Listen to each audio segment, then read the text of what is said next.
With PokerGaming.com, this is James Gwill. Event number 2 of the 2010 World Series of Poker was the $50,000 Poker Players Championship. This event replaces the $50,000 horse event that originally kicked off in 2006. At the beginning of this event, there was an emotional tribute paid to Chip Reese. Chip was the first ever $50,000 horse event winner in 2006. He made the event heads up with Andy Block and eventually came out on top to take the first ever horse championship and what is considered by many the true championship of poker. Unfortunately, Reese died in 2007 after complications from pneumonia. In 2008, the WSOP decided to create a trophy in his honor and award it to every winner of future $50,000 horse events. This trophy is known as a Chip Reese Memorial Trophy, and with the induction of the $50,000 Players Championship, they carried over this trophy into the event. The tribute was kicked off by Doyle Brunson, who went up and spoke about his friend. He essentially said that Chip was basically the best player that he had ever known, and more so, he was a great guy. Day 1 had many of the usual suspects that you would expect in this event, including Doyle Brunson, Phil Ivey, Daniel Negreanu, Jennifer Harmon, Howard Lederer, Chris Ferguson, and many others. The event started with 116 players, and Dan Shack wound up being the first player knocked out before the first break after losing most of his chips during a PLO round. Only a handful of players were eliminated by the end of Day 1, and Eric Sagstrom emerged as the chip leader going into Day 2 play. During Day 2, the field was shrunk by about half as players such as Greg Raymer, Phil Hellmuth, Ted Lawson, Mike Matusow, and Daniel Negreanu were all busted out of the event. Kurt Morrison finished as Day 2 chip leader with Andy Block right on his heels. Day 3 of the event started with 54 players looking to make the money of the event, as only 16 players were paid in this event. Players that busted during Day 3 included Phil Ivey, Doyle Brunson, Jeff Losandro, Barry Greenstein, and Noah Boken. Michael Mizrachi emerged from Day 4 as a surprising chip leader, followed by Russian Vladimir Shmelev. Day 4 proceeded to make the money of this event, with Andy Block being the first person busted in the money. Nick Schulman wound up being the final table bubble boy of this event, finishing in 9th place. Robert Mizrachi led the field heading into the final table with David Baker right behind him. Other players making the final table included Michael Mizrachi, Vladimir Shmelev, John Jawanda, and Daniel Alaei. The final table of this event was played in no-limit hold'em format. Mikhail Thuritz was the first one eliminated from the final table. He was all in against both David Baker and Michael Mizrachi. After a flop of 6-6-4, Michael Mizrachi check-raised a bet from Baker, and Baker got out the way. Mizrachi then revealed that he had 6-4 in the hole, 4-flopped full house. Thuritz held Queen-Jack and actually needed running cards in order to win the hand. However, an 8 on the turn left him drawing dead and eliminated in 8th place.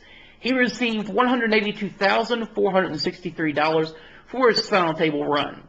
Daniel Alaei was next out. He was all in pre-flop with Ace-6, and Vladimir Shmelev had Ace-King. Alaei could not catch a 6, and he was out in 7th place.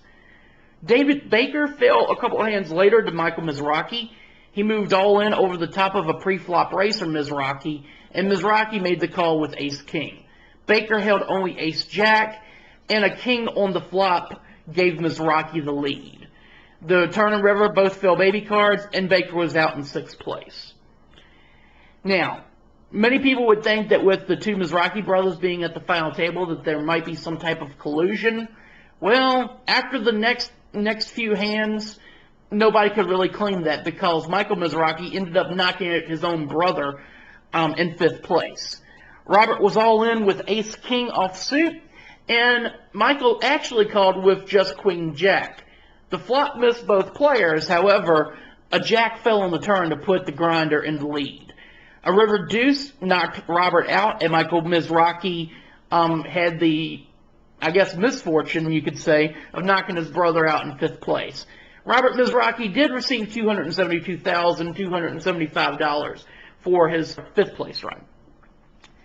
John Jawanda was the only main event champion at the final table, having won the WSOP main event in 2008. However, he failed to take home this world championship as he was knocked out by Vladimir Shmelev. Jawanda was all in with King 9 of diamonds and ran into pocket 10s from Shmelev. He was unable to catch a king, and he was out in 4th place. David Oppenheim wound up being our 3rd place finisher.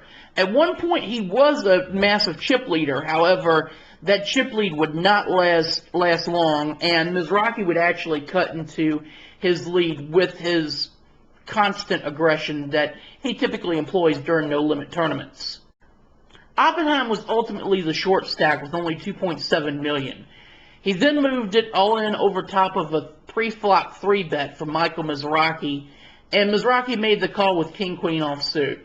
Oppenheim held pocket 8s and looked in good shape to double up. The flop and turn actually missed both players, and Mizrachi's rail was rooting really hard for either a king or a queen. The roof absolutely went off the building when a queen hit the river to give Mizrachi the pair to knock out Oppenheim. The crowd went absolutely ballistic, cheering for the grinder, as it seemed that his goal of getting his first WSOP bracelet was within reach. Now, at the beginning of heads-up play, Mizrachi held a $10.6 million to $6.7 million chip lead over Vladimir Shmelev. Shmelev then went on the assault and actually ended up taking a 3-1 chip lead over Mizrachi. However, Mizrachi never gave up and continued to battle his way back. And the turning point of the match is when Michael Mizrachi moved all in with just $4.4 million in chips left, holding ace-7 of clubs. Shmelev called with the ace-jack of diamonds and was in great shape to take the bracelet right here and now. However, 2 clubs fell on the flop to give Mizrachi a flush draw. However, Shmelev also had a Broadway draw. Now, a queen fell on the turn to give Shmelev Broadway, and Shmelev was in great shape to win the bracelet, and it seemed like that there was not much left except for engraving the bracelet. Mizrachi did have a flush draw still, and to the amazement of everyone in the building, he hit his flush on the river to double up and pull back within even. If you thought the last bust out of David Oppenheim was loud, you should have been here to experience this one, because it was one of the loudest crowds that you'd probably ever heard in your life. This ended up being the turning point of the match, as at this point, Mizrachi couldn't do any wrong. When he was in a hand, he ended up winning the hand. And it clearly frustrated Shmelev. At this point, the grinder did what he does best in no-limit tournaments. He grinds down opponents. And he did so with Shmelev. Ultimately, he grounded him down to where Mizrachi led $16.8 million to just $575,000 for Shmelev. The final hand saw Shmelev all in pre-flop and actually ahead with Queen 8 offsuit. Mizrachi made the call with the Queen 5. The flop fell 9-6-4, missing both players. However, as had been his run for a good part of this night, Mizrachi hit a 5 on the turn to take the lead and left Shmelev needing to catch an 8 in order to win. The river fell a 4, and Michael Mizrachi is the 2010 $50,000 Players Championship winner. He ends up taking home $1,559,046 and the gold bracelet. More importantly, he takes home the Chip Reese Memorial Trophy and the unofficial title of the true world champion of poker. So congratulations to Michael Mizrachi, the champion of the $50,000 Players Championship. This is James Gwill with PokerGaming.com.